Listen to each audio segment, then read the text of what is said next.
The first time I heard about Route 666, I thought it was just another urban legend among long-haul truckers. One of those myths told to greenhorns to keep the nights lively and the CB radio chatter flowing. I'd been behind the wheel for 15 years, driven through every God-forsaken inch of this country, from the scorched bones of Death Valley to the frost-bitten back roads of northern Maine, and I thought I'd seen it all. But then a last-minute delivery came in from a company I'd never heard of, Tartarus Freight Logistics, offering double pay for a haul that needed to go from Columbus to a remote factory town on the edge of Lake Erie.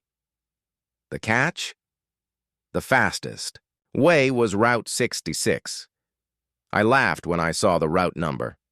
Spooky, I muttered. I should have taken the hint. It started like any other run. I left Columbus just after sunset, the container packed with what looked like outdated electronics. Though the manifest was vague, just salvage tech, which didn't sit right. Still, I'd hauled worse. As the sun dipped below the horizon and the skies turned the color of bruises, my GPS chirped and the route adjusted automatically. It blinked.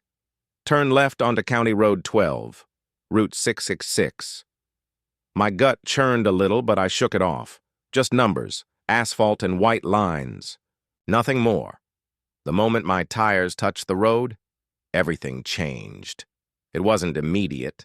Not like a thunderclap or the sky cracking open, but more of a creeping wrongness that crawled into the cab like fog under the door.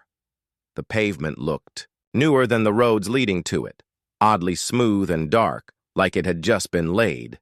The yellow center line glowed faintly under my headlights, and the trees lining both sides were too still, like a painted backdrop. No wind, no rustling, no animals. Just silence, thick and suffocating. I flipped through the radio channels to kill the silence, but every station was dead. Static, then a strange low hum, like a distant engine idling, over and over. I turned it off, settling for the hum of my own engine and the occasional creak of the trailer. 30 miles in, I passed a sign on the right. Not a highway sign. This was old, wooden, and looked hand-painted.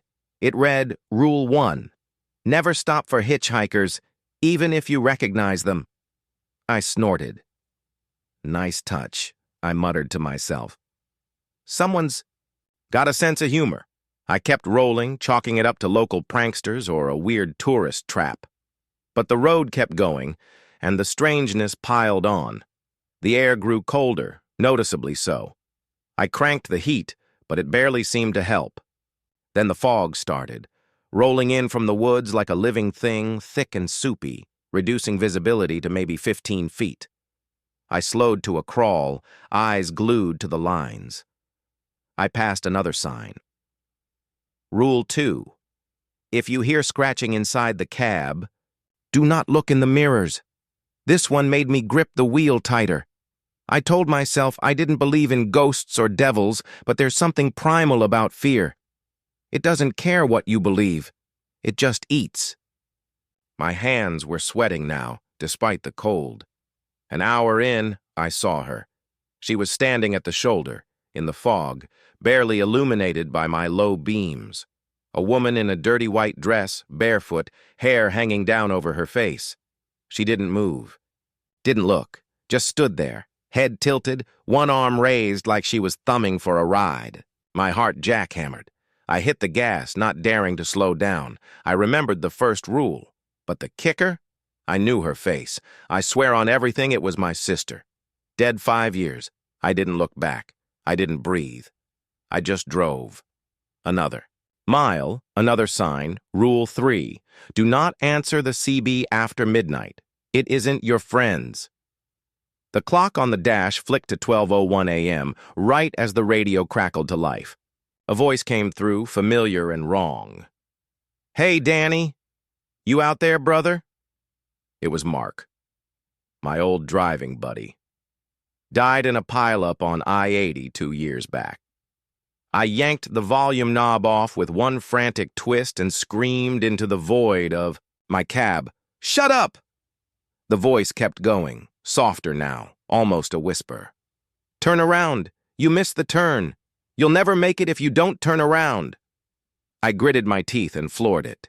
Something scraped the underside of the cab, hard, metallic, deliberate. I didn't slow down. Whatever it wasn't getting in, not if I had anything to say about it. That's when I saw the motel. It came out of nowhere, neon flickering in the fog. Rest Haven Inn. Looked like it hadn't been in business since the 70s, but the parking lot was full of trucks, dozens of them. None moving, no lights, just parked. I slowed, heart thudding.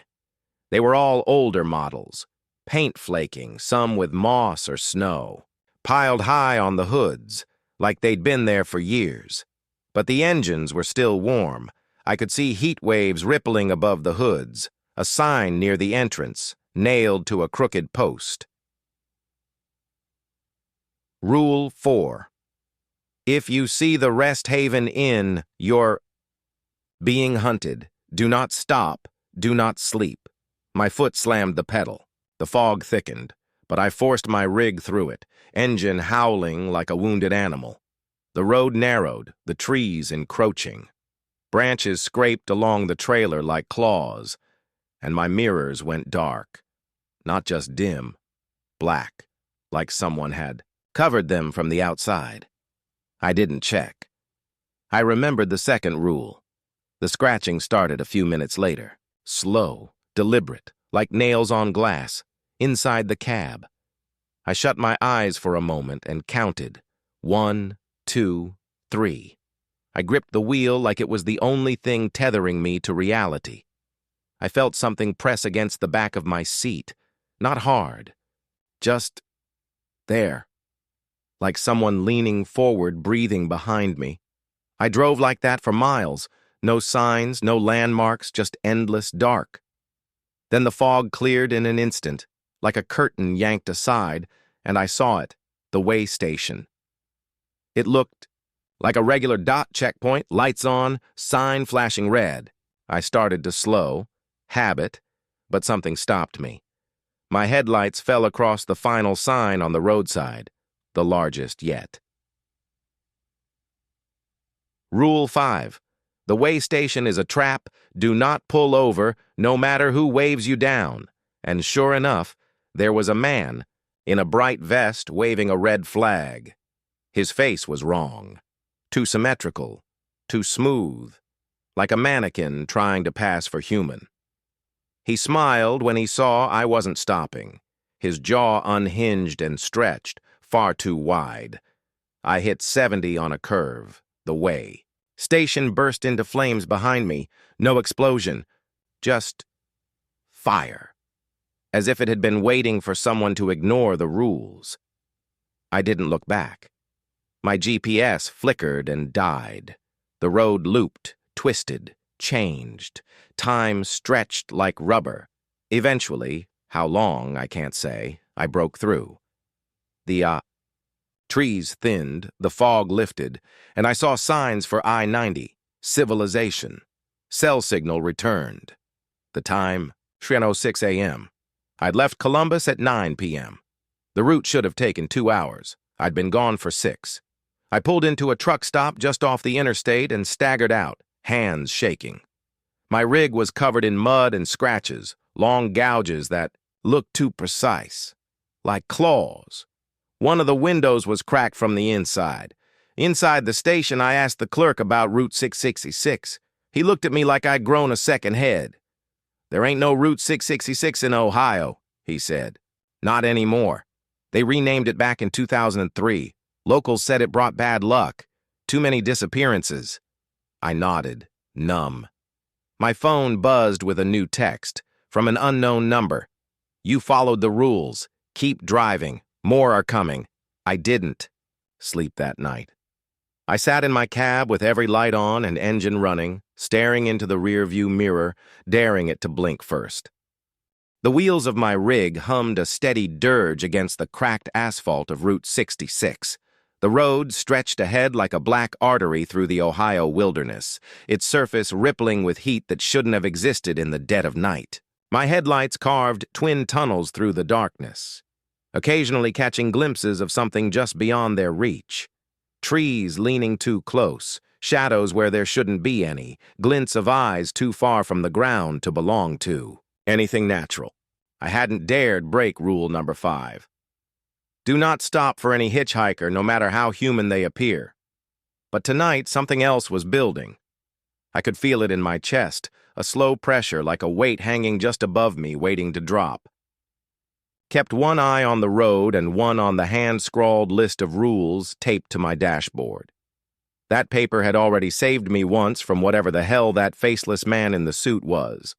The one who appeared in my passenger seat with a blink and vanished when I refused to look directly at him.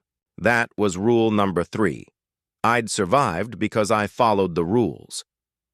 The CB radio crackled softly, a dry hiss of static that occasionally resolved into whispering voices.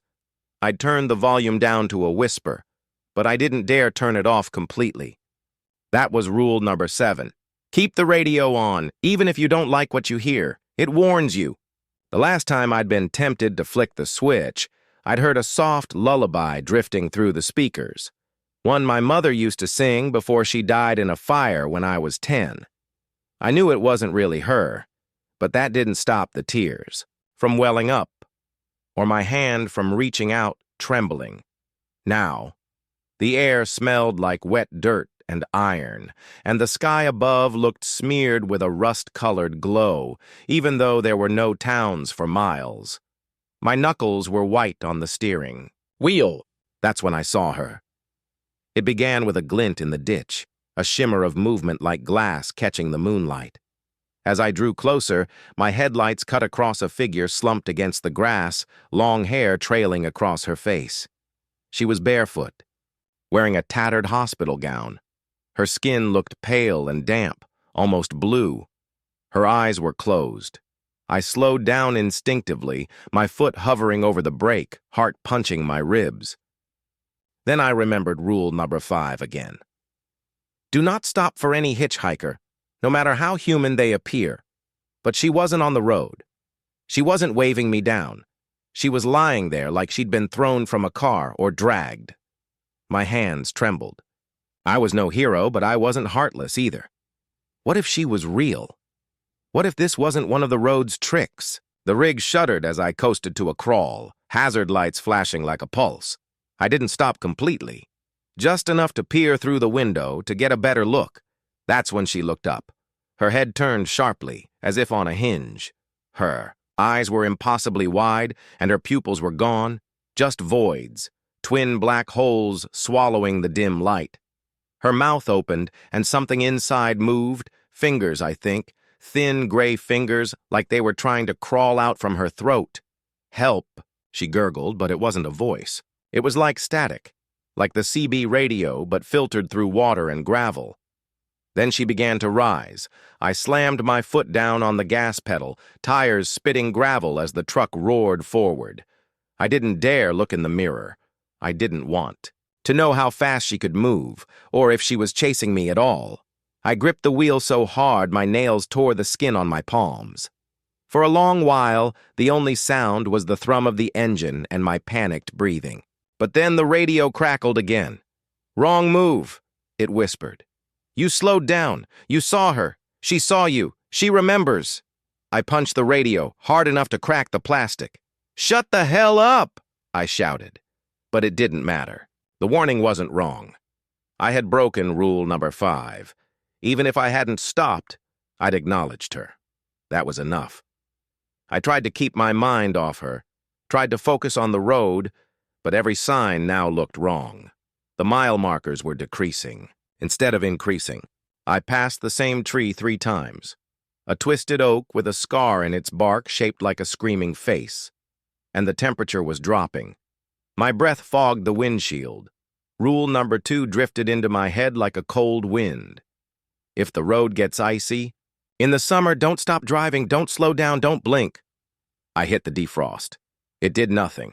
Ice crystals began to form on the inside of the glass. The rig lurched. A heavy thud rocked the trailer behind me. I checked the mirrors. Nothing there. Another thud. this time on the roof of the cab. I swerved instinctively, tires screeching. A shape slid across the windshield like a squid clinging to glass, limbs slapping against the wipers. It was her. She smiled now, black teeth glinting. Her arms were too long, bending wrong. Her face split open along the seams like a zipper, revealing rows of eyes beneath the skin. I didn't blink. I bit my tongue until I tasted blood. I didn't slow down. She slammed a hand against the glass and it cracked. My teeth chattered. "Keep your eyes open, you bastard," she gurgled through the glass. I screamed, not at her, but to keep myself focused. The ice on the windshield began to melt as suddenly as it had formed. Sunlight bled through the clouds. No, not sunlight. Something brighter, whiter, wronger. My vision blurred. The shape on the windshield slid away as if melting, leaving behind a smear of something that sizzled and hissed. Then, just as quickly, she was gone.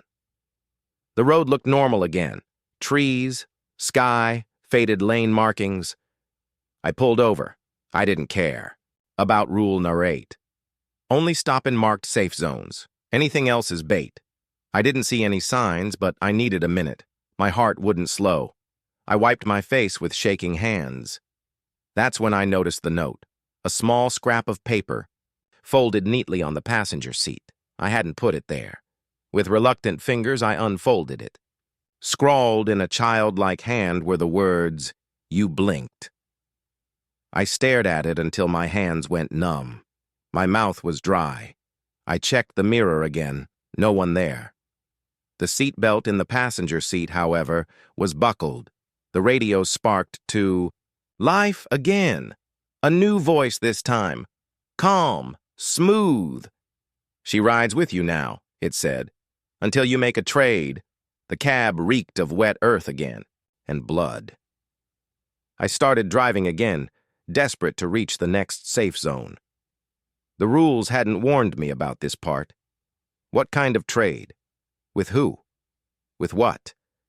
The only rule I could think of that might apply was the last one. Rule number 10. If you're still alive by dawn, count your blessings. But don't assume you're free.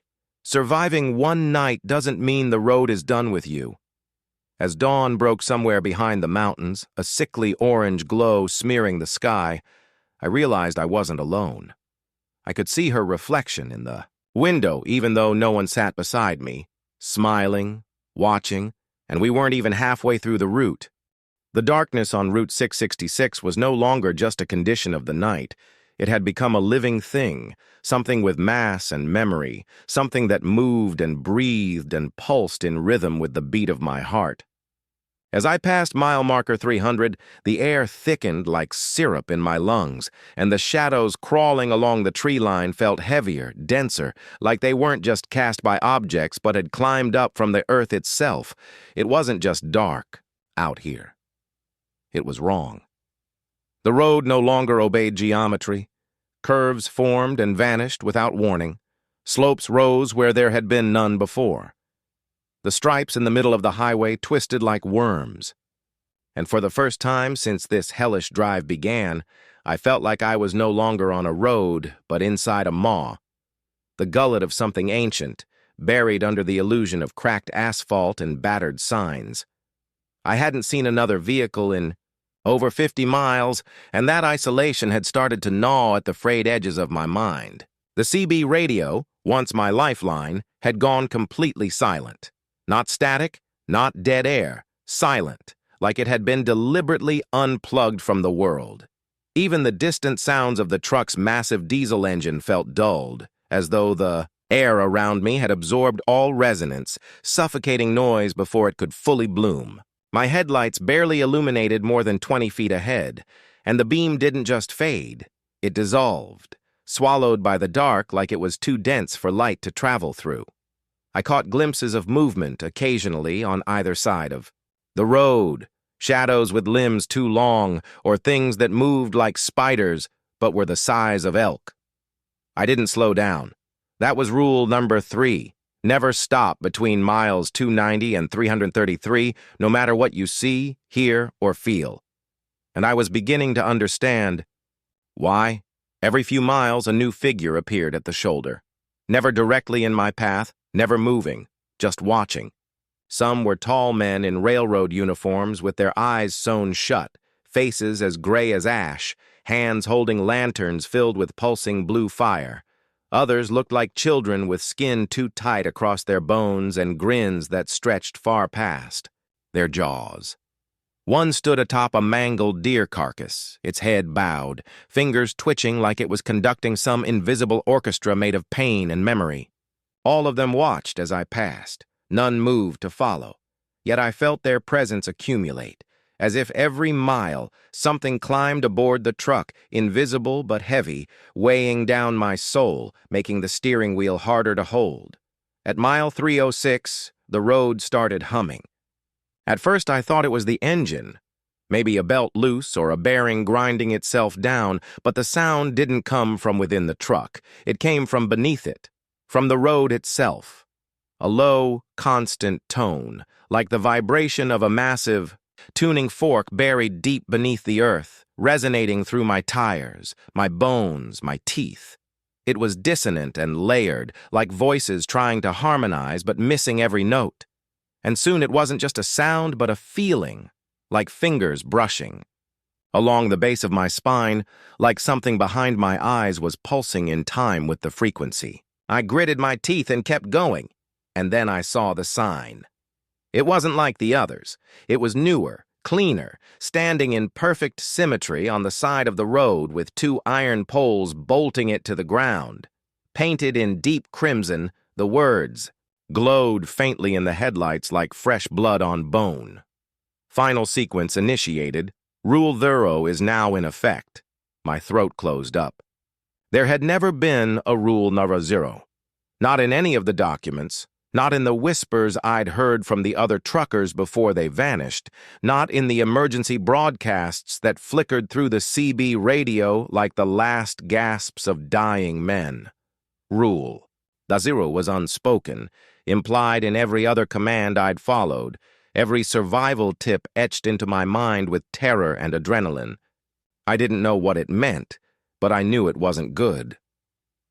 The next mile stretched into eternity. My GPS had gone dead 100 miles back, but I still instinctively glanced at it. The screen was black, save for a pulsing red circle at its center. No coordinates, no road map. Just a slow, rhythmic, heartbeat-like throb. And then I hit the dip. It was like driving off the edge of a cliff. The highway dropped at an impossible angle. No warning, no incline sign, just sudden free fall. I gripped the wheel with white-knuckled panic as the semi barreled down into a valley that hadn't existed moments before. The slope was too steep to be real, yet the truck didn't tip forward, didn't lose balance. Gravity felt selective, bending in a direction that didn't make sense. The trees along the road warped as I passed, trunks twisting in slow spirals, their branches twitching like antennae trying to tune into a distant frequency. At the base of the valley, the road split. There were no signs, no lane markers, just two identical paths veering in opposite directions. But they weren't the same. One road was bathed in red light, suffused with a soft, warm glow like a sunset permanently. Trapped at the horizon, it felt welcoming, comforting, like a way home. The other road was pitch black, not just dim, void. Even my headlights failed to illuminate a single inch of it. The darkness was so thick it looked solid, like obsidian carved into the shape of a road. And then the horn blew. Not mine. Another truck. It was behind me now. No lights, no engine, just sound. A single long blast that seemed to echo forever. I looked into the rearview mirror and nearly screamed. A truck, identical to mine, was behind me. Same make, same decals, same broken mirror on the passenger side. But the cab was filled with shadows. No driver, no light. Just a silhouette. My silhouette. Sitting in the driver's seat, staring straight ahead. And then it waved. The motion was jerky, too slow, like a puppet pulled by invisible strings. My gut turned cold. The doppelganger truck revved its engine, Ayobais, sound like bones crunching in reverse, and began moving toward me. I made the choice without thinking. I took the void road. As the truck passed through the veil of darkness, everything changed. No more noise, no more warmth, no time. It was like driving through a vacuum. The gauges on my dash spun wildly, then cracked. The windshield began to frost over from the inside. My breath fogged in front of me despite the heater being cranked to full blast. The road vanished beneath the tires. There was nothing, just motion, just forward, and then light. Not natural. Pale blue. Cold. Flickering like gas flames.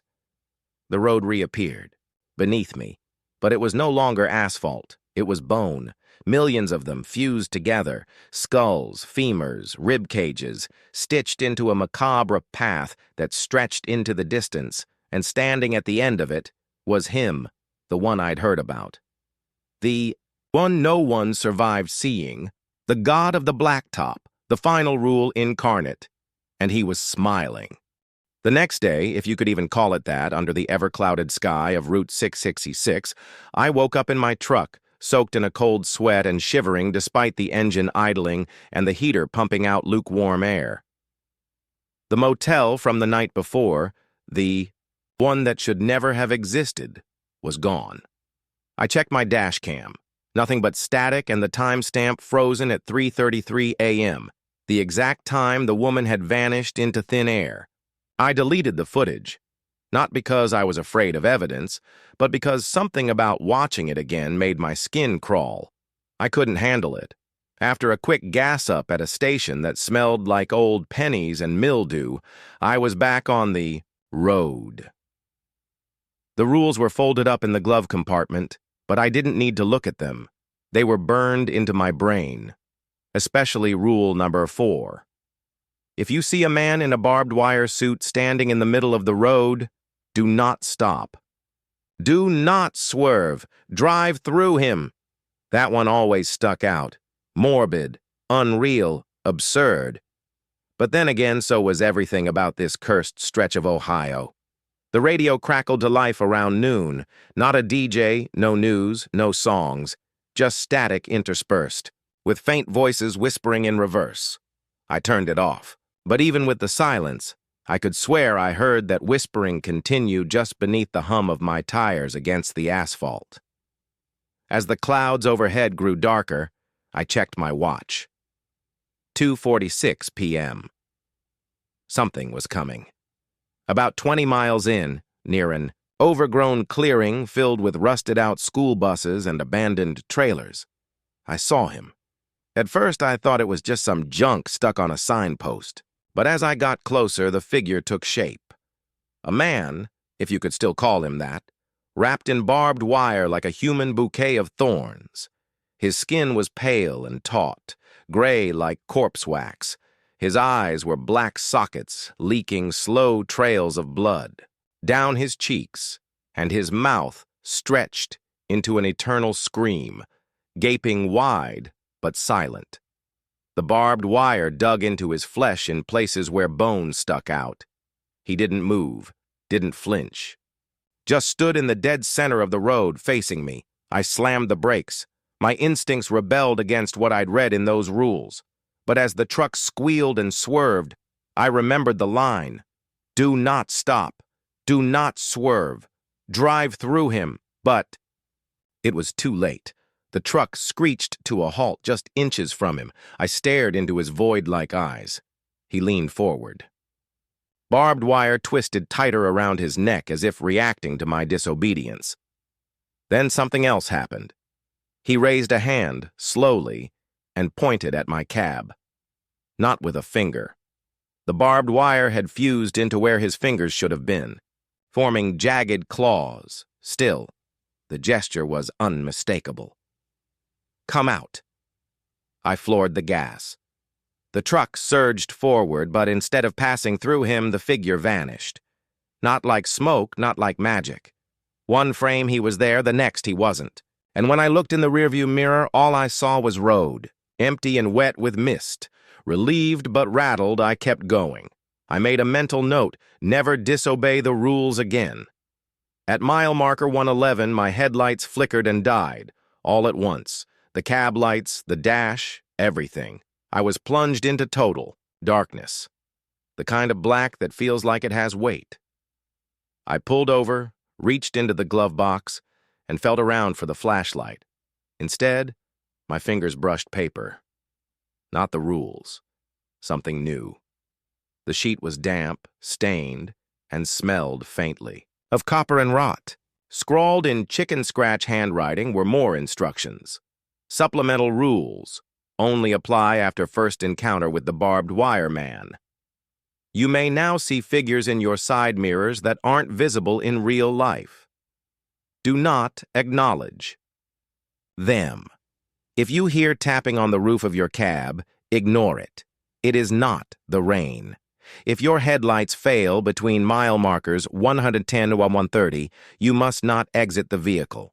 There is a woman who will appear by the side of the road crying and asking for a ride. She is not real. She is not human. Keep driving. Do not accept radio transmissions between 2:45 p.m. and 3:15 p.m. I folded the sheet and placed it inside the original rules envelope. My hands were trembling. I stayed in the truck, tried the ignition. It clicked, buzzed, then roared to life. The lights came back, brighter than before, as though nothing had happened.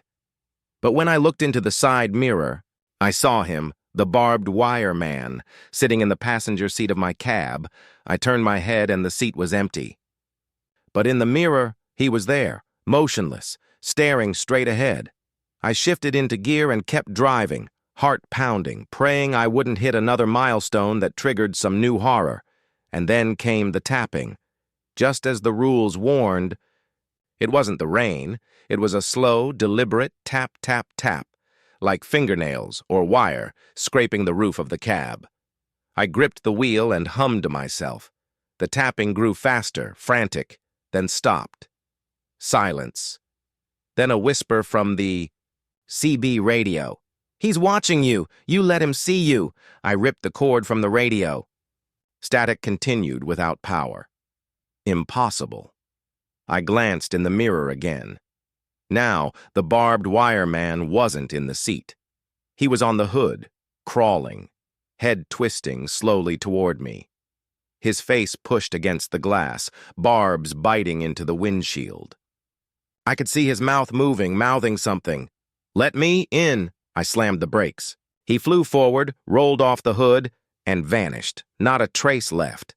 Except one. A single strand of barbed wire wedged under the windshield wiper, dripping red. I didn't stop again until I hit mile marker 140. That's when the road seemed to return to some semblance of normalcy. The skies began to lighten, still gray, but less oppressive. I rolled into a truck stop diner called the Rusted Fork. I didn't want food. I needed answers. The waitress, a gaunt, middle-aged woman with one eye clouded over like a milky pearl, served me black coffee and a slice of dry pie. "You're driving 61066?" she asked without looking up. I nodded. She exhaled slowly, lit a cigarette and leaned in. "You seen him yet?" I hesitated. "The man in barbed wire?" I asked. She nodded grimly. "Third one this week," she muttered. "You're marked now. You swerved, didn't you?" I didn't respond, but she must have read it on my face. "He's in you now. You'll see him everywhere. He gets closer each time, until he's not outside anymore." She scribbled something on a napkin and slid it across the table. "Next time you see him, speak these words, exactly as written, not a syllable off. Might buy you time." I looked down. The words were Latin, or maybe something older, jagged and primal. I thanked her and left. Back on the road, I felt like the night itself was pressing down harder. The barbed wire man hadn't returned yet, but I knew he wasn't gone, and the worst part? I still had over 300 miles to go.